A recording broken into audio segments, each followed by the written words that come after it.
Yeah. Thank you. Hi, everybody. Welcome to all of you. Such a fantastic turnout. Is a real testament to my father David's character. And we really appreciate everybody coming to share a drink and raise a glass to his memory. Thank you very much. There's a lot to say about David, but fortunately, we'll leave it to talk about amongst each other. Everybody loved my father. He made enduring friendships wherever he went in the world, and he loved everybody. He rarely had a bad word to say about anybody. Well, he hated rugby referees with an absolute passion. And swearing at the television set on a Saturday afternoon was a growing experience for his children. So David was born to a postal worker in Pretoria and traveled to Kimberley, went to school there, and met Sandra, married her way above his station, the mayor's daughter, the pick of the crop. And together they traveled the world. They traveled all over the world, England and America, many years at a time.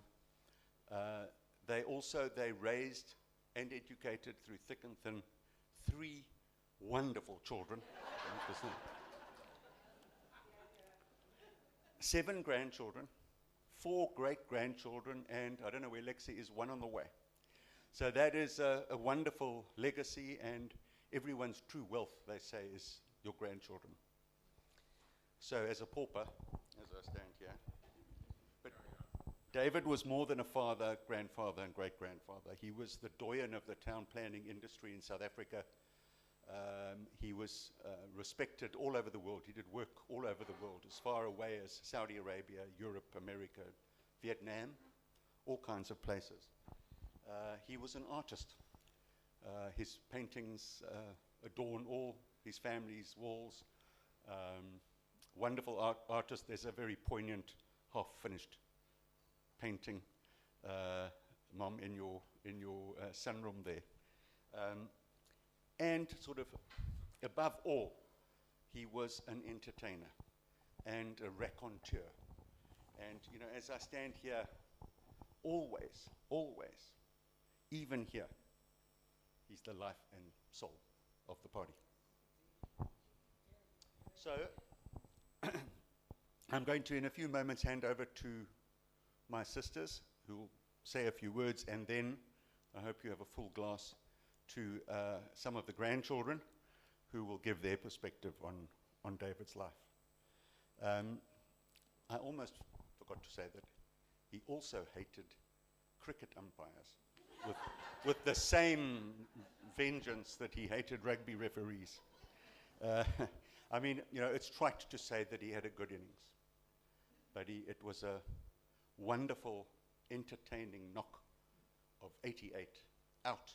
I like to think caught on the boundary, and he's still, for certain, up there remonstrating with the third umpire. So please, if you can raise your glasses.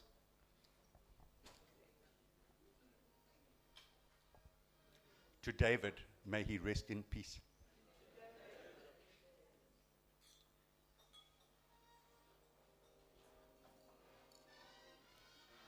Right, Desiree and Deanne, I don't know how you're both going to fit on this chair, but...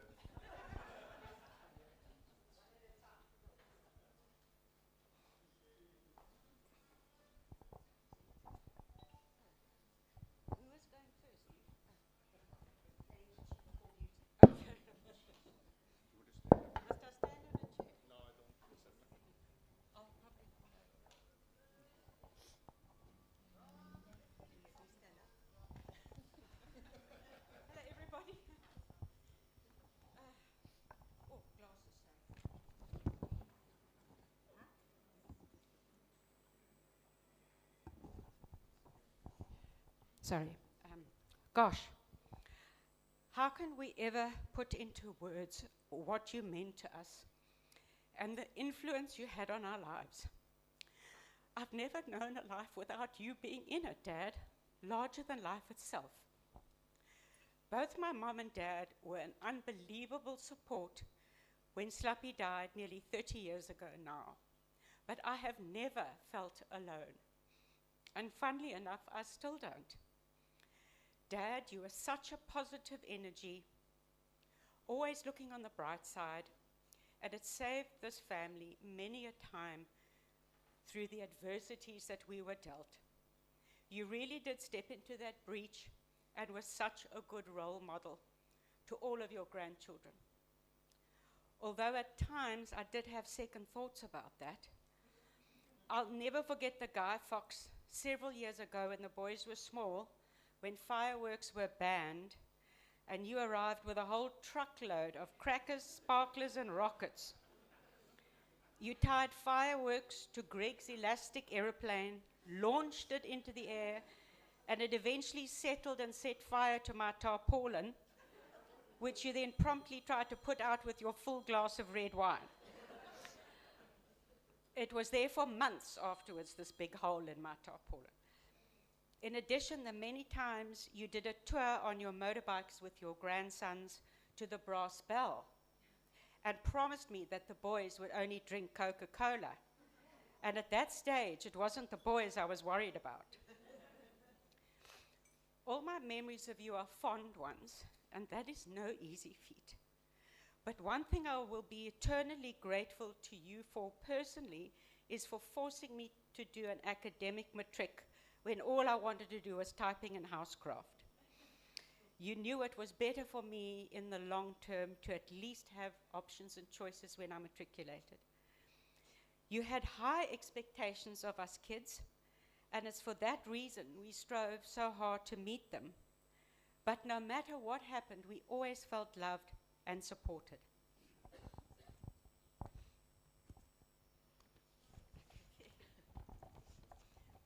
Lastly, your legacy to us all is really your and Mum's love story. Your love for each other, so incredibly beautiful and inspirational. I remember you dropping me off at school in the mornings and always mentioning how much you loved our mother and how lucky we were to have her as our mum. But Dad, we were the lucky, privileged, and blessed to have you too. And that is the lasting feeling we have today, one of overwhelming gratitude for you.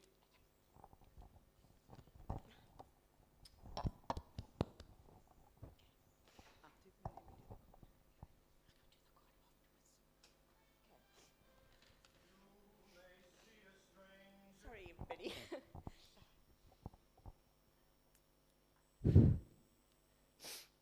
Dad, Grandpa, Gramps, our Superman.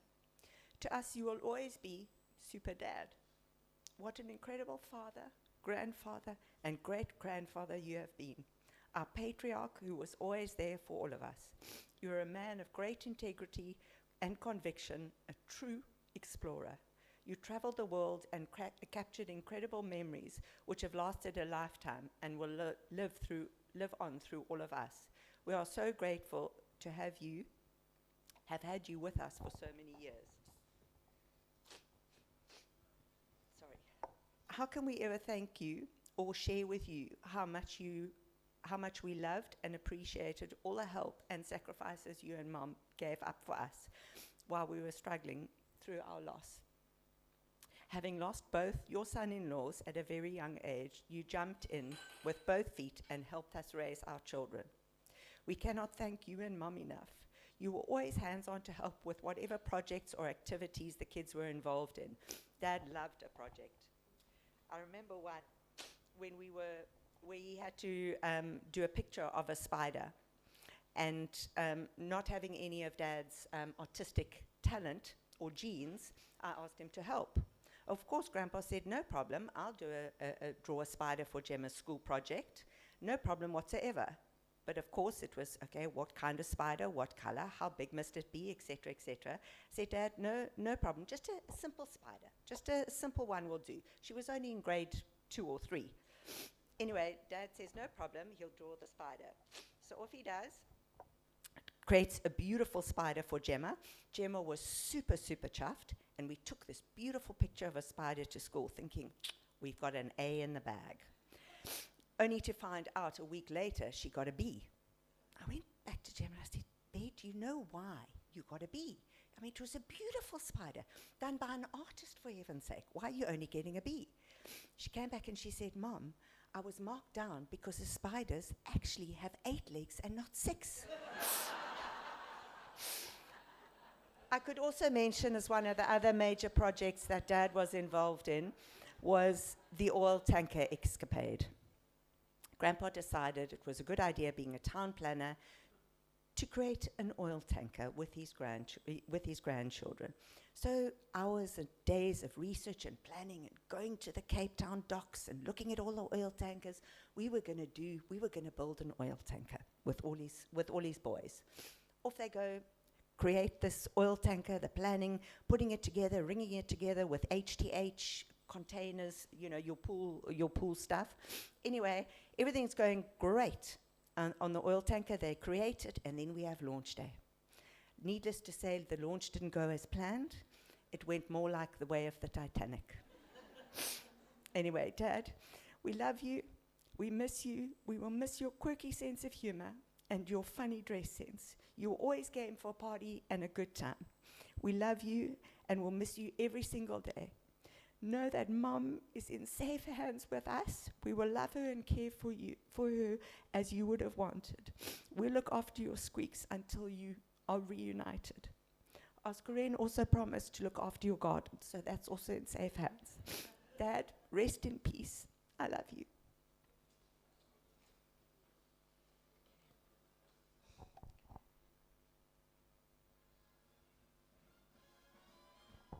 Sorry, we're just going to read out a message now from Dad's carers, Oscarine, a.k.a. Shrek 1, as he called her. And then Dee's going to read out a message from Bernie, a.k.a. Shrek 2. So this is from Oscarine. Gramps the charmer, the lover, what a wonderful man. I've known you for a long time, and I've got to know your personality for a short time. You taught me how to love unconditionally. I promise to take care of your dearest wife and your garden, of course. All the things we used to do together will remain as it is. Thanks for the penguin painting. Rest easy, Grandpa. Love, Oscarine, Shrek 1. Opa, Mr. Deploy, for the time I got to know you and take care of you and your lovely wife, I will always remember your charming smile, bright blue eyes, always eager to know more about people around you. Stubborn at times, can get stuck there. Always getting away with things, doing it your way. You are more than a patient. To me, being a father, I promise to continue taking care of your darling wife, Sandra. Thank you for the lovely sunflower painting. Rest in peace, Opa. Here we are to stick together as women. Bernie, Shrek 2. We're now going to call on the boys, the grandchildren. Greg, Castleman. Thanks, Dee. I've just been asked to say a few words on behalf of the grandkids, including Gabby and Dev, who unfortunately couldn't be here today. And I just want to start with, it's hard to put into words just how much our grandpa meant to us. And it's been truly a privilege and an honor having him as one of the best role models a kid can ask for growing up. And being able to celebrate his life with you today is incredibly special, and we always look back with fond memories of all the weird and wonderful things he did for us growing up. And a few of them come to mind, and I'll just go through them briefly. One of the first that comes up is cooking breakfast on his skottel on Brommersvlei Road there every morning, and the weekends we would go to Brommersvlei. We're wearing all sorts of weird or wonderful aprons, some of which pretty graphic for an HL to see, but I'll never forget them cooking his brekkie on the skottel for all of us. His fond love for hats, as you can see, a lot of us supporting some hats here. He had a wonderful hat collection and always dressed in a weird and wonderful way, and a hat for every occasion. Growing up, he was always playing silly buggers with us, some would say. There's Must have driven the parents crazy. The last touch game before you got into the car, all ready to go. Kids belted in. You'll get a last touch through the window, and then, hell would break loose, and then you'd still take another 15 minutes or so to get home. The oil rig phase, as Dee alluded to. You know, we remember as kids growing up that silly oil rig. I wonder what brought it to light, but it was so much fun playing with it. It's actually pretty impressive craftsmanship, even though it did sink like the Titanic, Dee. But all sorts of pulleys and everything on it. I mean, he even took us to the rigs to go have a look to see how it all works. I thought that was incredible. The sweet cupboard, as kids, one time Alice and I were playing around the house. I'll never forget, we stumbled on this sweet cupboard. Jeez, it was like walking into Willy Wonka's factory shop. There's things, I didn't realize he had such a sweet tooth. There was everything in there. I think we kept it hidden from Granny Grams for a while until Granny came around the corner, and then Alistair had chocolate all over his face, and I think they had to elevate the sweet cupboard after that. The holidays. It brings a lot of awesome memories to us. We as a family, we were so privileged. You know, we spent a lot of time in Plett. We even got to go to an awesome holiday in Seychelles with Gramsons, where we got to witness him in his Superman outfit on the jet ski, parading for us. He still reckons he's got the record on speed on that jet ski, but you know, we'll have to take him to task on that one. A kind tease. So for me, one of the best things about Grams is he had such a way with such an awesome sense of humor. He knew how to create banter in a group. He could be friends with anybody. He was so quick to laugh, so quick to smile, and he always created such a positive vibe wherever he went. He would bring everybody in, and you always felt part of the group.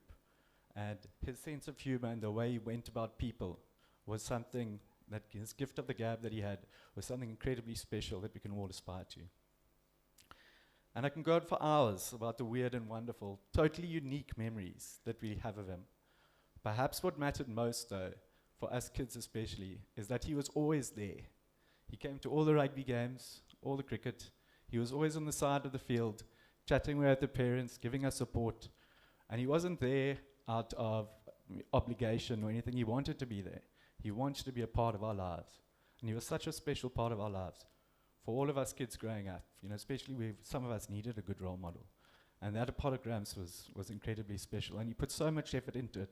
Even the cards and everything you make, you go the extra mile. You'll cut out the pictures and you'll get an awesome card for your birthday. You know, and we've testament to that and his creativity. Some of us are lucky enough to have some of his paintings in his house. Mom, you might need to finish his last one there. She's taken up the mantle of the new painter in the family. So we're all going to be very privileged to have the lasting legacy of Graham's creativity in that. So, but now that's enough sort of words from me. I've got to hand over to the next Superman in the family. You know, maybe more Superman going on Clark Kent than Clark Kent going on Superman. But here we go, Mr. Alistair Danes, my brother.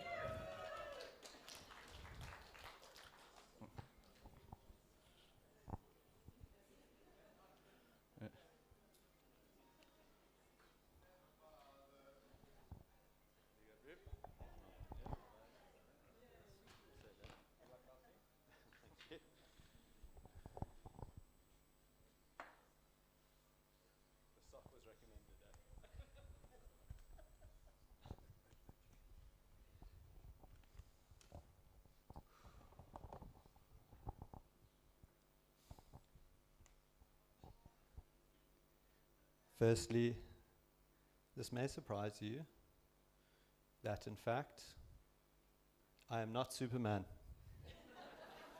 This is but a tribute. Super Gramps. This is a tribute, a farewell, and a thank you for choosing to be Super Gramps.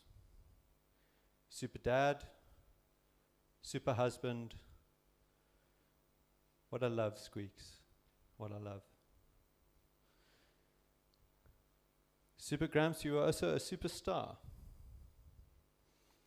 From writing and acting and directing the stories that you brought to life, one show after another.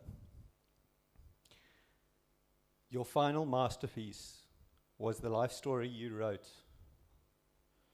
where an up-and-coming late squad monitor marries the head girl of Kimberley High. the girl of his dreams. Joined by 3-star players and a backdrop ranging from the shores of Durban to the hustling and bustling streets of London, the US, and then finally Cape Town. Let us not forget a beautiful supporting cast who are all standing here today. It's a timeless Hollywood classic. Occasionally you rode a super bike, while others saw a sketchy scooter in desperate need of a service. You saw a Harley Davidson. You must have been the most privileged man to walk this earth. Where others saw only normality, you saw wonder. Thank you for the annual boys' trip around the Cape Peninsula. It has become a tradition which will carry on, but today it's a legacy. You had many legacies. And let us not forget the business escapades. Super Sati. Super Gramps, you were always super cool. You had your own unique style. You drove a Jeep with outdoors. You were the life of the party and the heart of this family. Always laughing, always authentic, a true original, one of one. Gramps, you were our super glue. You held us together through the great heartbreaks, when my father passed, and again when Miles left us. You were the rock and anchor in storm after storm. You always brought us together, and through all this, we deeply bonded. You taught us that life's deepest meaning is not found in accomplishments, but in relationships. Not all grandpas wear capes, but you did. Not all grandpas show up to sporting matches, at curtain calls or big occasions, but you did. Not all grandpas get to meet the 4th generation, but you did. There's no words deep enough to capture our gratitude, so instead let me simply say, thank you. Thank you for the love. Thank you for the laughter.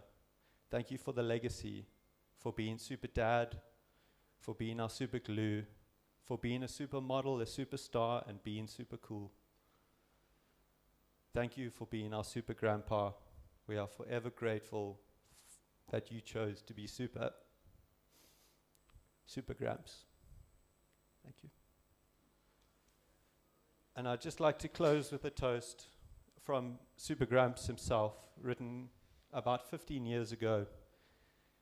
70 years plus, blessed with our team, around us dear friends, living the dream. So to family and friends, here's to fun and laughter. A toast to you all. May you live happily ever after. A toast. Cheers.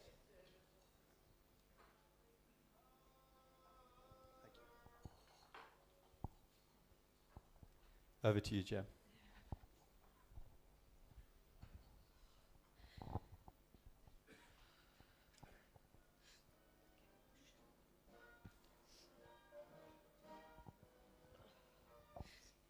Hi everyone. I'm just going to end off with a short poem. It's called You Can Shed Tears. You can shed tears that I am gone, or you can smile because I have lived. You can close your eyes and pray that I'll come back, or you can open your eyes and see that I have lived, or you can open your eyes and see all that I've left. Your heart can be empty because you can't see me, or you can be full of the love that we shared. You can turn your back on tomorrow and live yesterday, or you can be happy for tomorrow because of yesterday. You can remember me and only that I have gone, or you can cherish my memory and let it live on. You can cry and close your mind, be empty and turn your back, or you can do what I'd want, smile, open your eyes, love, and go on. Thank you. That concludes all of the speeches and things today.